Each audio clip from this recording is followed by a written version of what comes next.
I still carry a memory from years ago when our family lived in High Point, North Carolina. One of my cut-throughs, traveling across town from home to the hospital, took me by an abandoned church building. I'm not sure that there is anything that looks lonelier or sadder in a way. You see an empty shell that once held vital or vibrant ministry. An overgrown lawn that was, in an earlier day, green and manicured and filled with laughing children hunting Easter eggs. Stained glass windows, now darkened and perhaps boarded over. A steeple rising tall above the neighborhood. A silent bell tower, now a home for pigeons. It used to be a place of baptisms and weddings, covered dish dinners, a place where people prayed and marked the rhythms of their lives. Now a for sale sign invites someone to reimagine it as a quaint home or a bed and breakfast. It used to be a church, but now it isn't, though the structure hasn't changed. Now I tell this not to cast an air of gloom, but to remind us, to get us thinking about what church is. What makes a church is not a geography, nor is it a facility. It is the lives and the ministries, the faith community the building holds. The facility itself is but a shell. I remember a song that we used to sing when I was growing up, and perhaps some of you will remember it too. The church is not a building. The church is not a steeple. The church is not a resting place. The church is the people. I am the church. You are the church. We are the church together. All who follow Jesus all around the world. Yes, we're the church together. And the line that captures my attention from among all the others is, church is not a resting place. It's a place of comfort, but not a place to be comfortable. We're not a social club, not a bridge club, not a country club, but a faith community, a group of people called to a life lived quite differently than the rest of the world. People speak of the decline of the church in modern-day America. And it's true, I suppose, that the church is not the popular thing to do or to be these days. There are a lot of other choices out there. Sunday youth sports, NFL pre-games, games, and post-games, the Sunday morning political shows with a cup of coffee, or people just taking a little me time. So the Sunday pews, and as a result, the Sunday offering plates are a little emptier. But I don't see the change that is taking place as entirely a bad thing. Rather, I see the disestablishment of the church as an opportunity for those of us who call ourselves church to reestablish our core identity. Let me say that with different words. The disestablishment of the church. That means the church becoming more and more something that not just everybody does, not a culturally accepted habit, not a motion that everybody just goes through, not the American norm. It means that the act of being the church becomes quite intentional. A decision, a discipline, not just a rote habit. It means seeing the world in quite a different way than the larger culture does. It means becoming intentionally set apart. That's the context that the writer of 1 Peter speaks to, by the way. A world in which there is not a church building on every third street corner, where being a Christian is not the cultural norm, where following Christ carries a cost. The author reminds his or her readers that the one who gives them their name, Christian, the one who forms the foundation of their faith, the cornerstone, was himself rejected, out of step with the mainstream, rejected by the religious community for his association with the outsider, the outcast, and the unclean, set apart by his pacifism in a world that valued military might, advocating forgiveness in a world that valued vengeance. The community that is built upon this stone, that has been popularly rejected, is called, as was its cornerstone, to life lived differently in the world despite the world. Rid yourselves, therefore, the author writes, of all malice and all guile, insincerity, envy, and all slander. Like newborn infants, long for the pure spiritual milk. Don't drink the world's Kool-Aid, in other words. Long for the pure spiritual milk, so that by it you may grow into salvation, if indeed you have tasted that the Lord is good. Break that down, it says, you've tasted a different way of being and of seeing in the world. Long for that. Practice that. Partake of a different nourishment than the rest of the world offers. I want us to think of that imagery for a moment before moving on. Long for what is practiced in your faith community like an infant longs for milk. Live as if your life is not as if your faith is not an opinion, but the very thing that nourishes and sustains you and gives you life. Live as if being the church is a thing that you cannot live without. The world may call the way of Christ foolishness, but you, like living stones, let yourselves be built into a spiritual house. You are a royal priesthood, God's own people, or the Greek text reads, a people for God's possession, in order that you may proclaim the mighty acts of him who called you. Once you were not a people. Now you are God's people. Once you had not received mercy, but now you've received mercy. And the letter does not say this, but it's clearly implied. Therefore live as those who have received mercy. The status of being God's people in the world is not a privilege, but a calling. You are set aside not from the world, but for the world, as workers and as witnesses. Now, this image of living stones set apart for God's work in the world has been on my mind since our travel team returned from Israel and Palestine. While we were there, we saw a lot of the sites that people name as holy sites. Holy because of what took place there. Holy because they were places where Jesus walked. But our guide Ibrahim spoke of them, not disparagingly, as places of dead stones, places of reverent remembrance, places where things once happened. What I saw that was most holy in the Holy Land were not necessarily those places where Jesus walked, though those held a certain reverence for me that I can't deny. What I saw as holy were people who yet today were walking in the way that Jesus walked. Being the hands and feet of Christ in a difficult setting, living stones who felt called to the work of Christ in contrast to the often difficult circumstances in which they ministered. One of the most striking ministries was in the most sobering of places, in the Ida refugee camp near Bethlehem.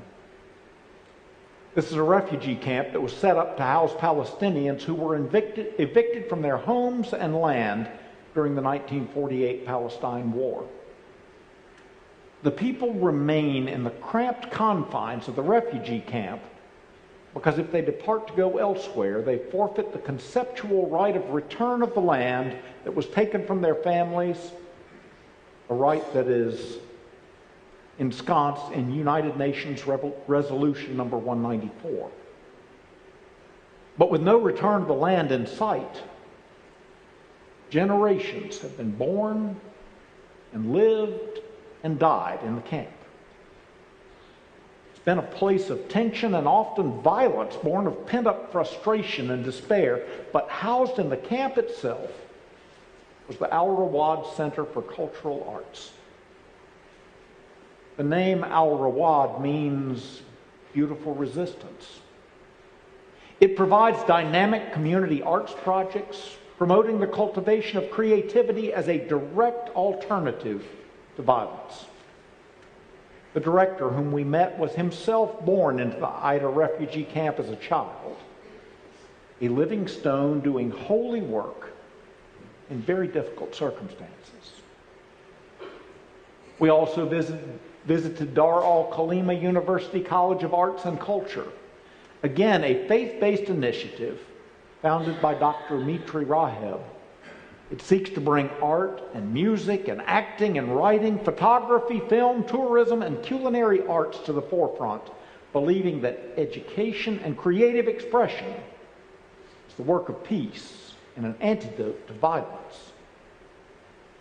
And we visited Tent of Nations, with which many of you are familiar. A farm owned by the Nasser family.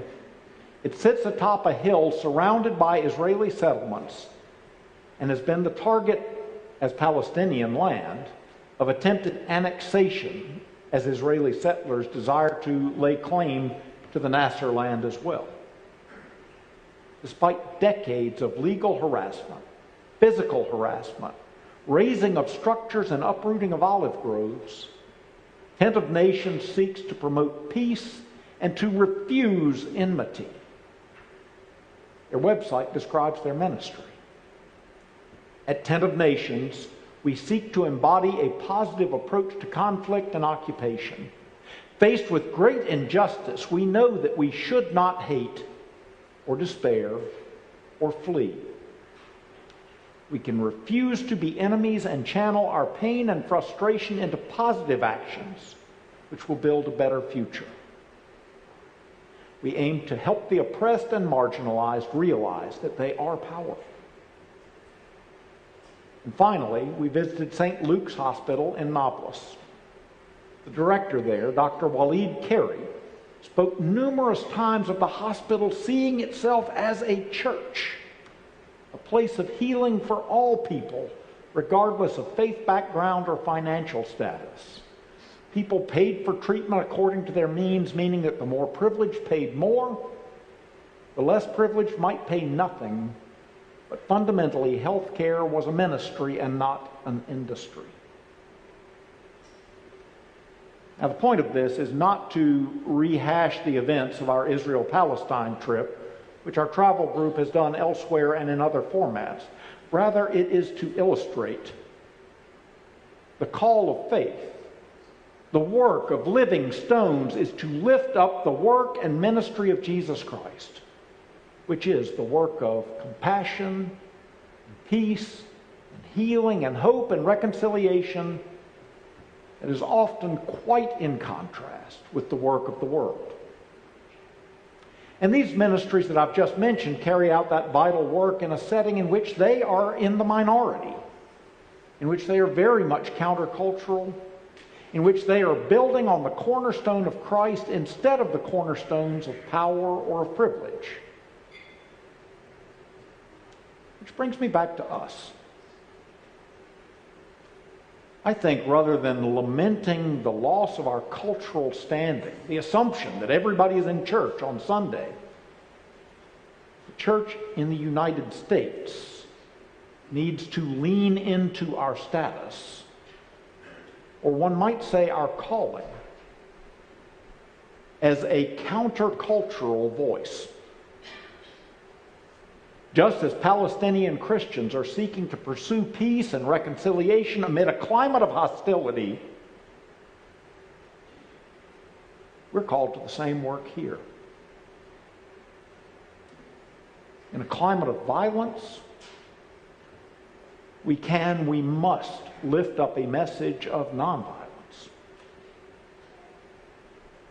The solution to shootings in synagogues or churches is not, in my opinion, the stationing of armed guards.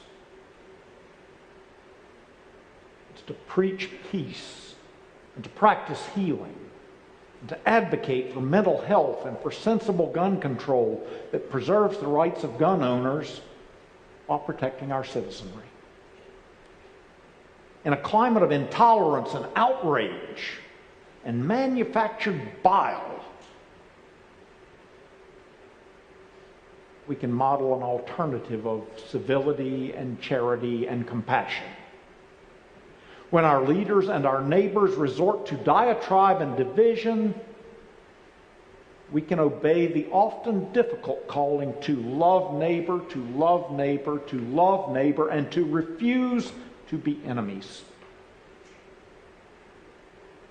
In a climate where wealth and privilege often hold sway, where the poor are disadvantaged, disregarded, or discarded, we can not only do the work of charity, but also the work of advocacy. And if the work that we do is less and less and less popular, let us recall that the difficult road is never the popular road. Perhaps the decline of the church within our culture amounts to the crystallization of our calling. We build upon the stone that others reject. Our calling as living stones is best summed up by this quote, often loosely attributed to the Talmud.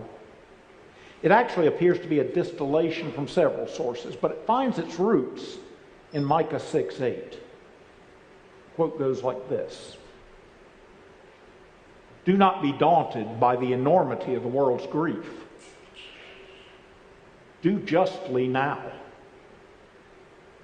Love mercy now. Walk humbly now. You are not obligated to complete the work, but neither are you free to abandon it."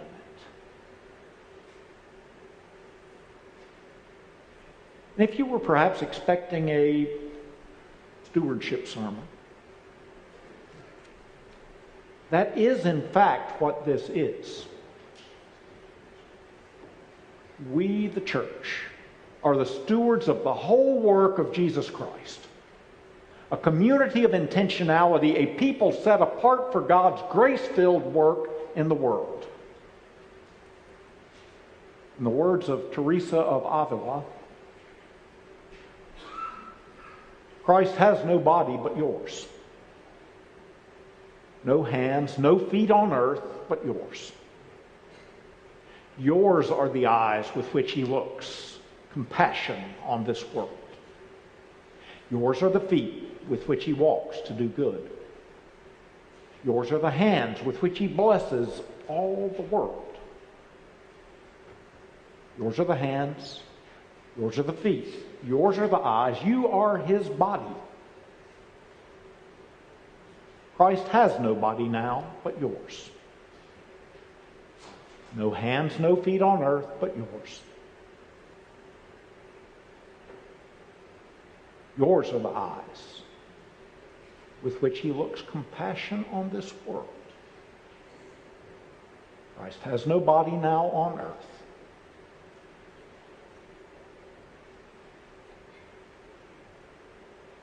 But ours. Church is not a building. Church is not a steeple. Church is not a resting place. The church is the people. Like living stones, let yourselves be built into a spiritual house. Amen.